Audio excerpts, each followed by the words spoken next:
meantime, for the third time in just 2 weeks, the Iranian nuclear deal deadline has been pushed now to Monday, with each deadline seemingly disposable. What does this constant pushback mean for the final deal, and what will the ramifications be if no deal is reached? We bring in former ambassador to Iraq and the Dean of International Studies at the University of Denver, Christopher Hill. Ambassador, thank you for joining us. Does it really matter? Will we have a deal by Monday?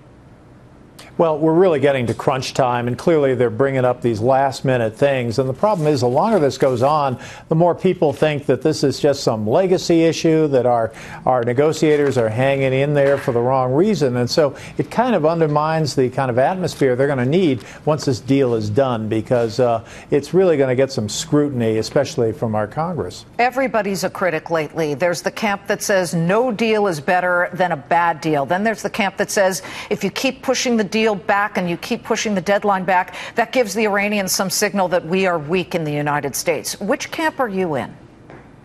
Well, look, I understand the point that no deal is better than a bad deal, but those who are opposed to the deal need to explain how their choice is better. And the problem is there's really not a lot of good options out there. In fact, this is a pretty terrible set of options. So I can certainly understand why the administration sticks with this, but it's just getting harder and harder. And once it's finally done, I think there's going to be some real problems because, lo and behold, we're kind of backing into our presidential election cycle. Oh, and nobody wants to touch it as it gets closer to that. But this process has been going on since George W. Bush and his team started the process. But look, Iran wants the arms embargo lifted, whether it's missiles or conventional weapons. That makes the Israelis absolutely furious. They don't want to see something like that. Is that something we should allow?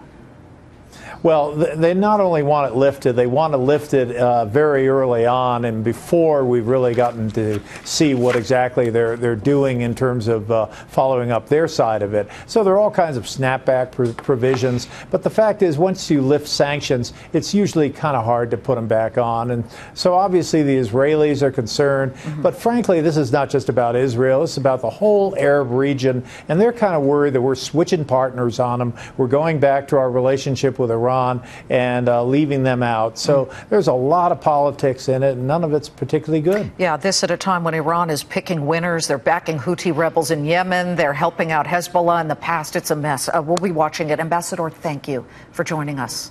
Thank you. Christopher Hill is former ambassador to Iraq, and you should read some of his work. He has some very fascinating opinions on everything regarding this.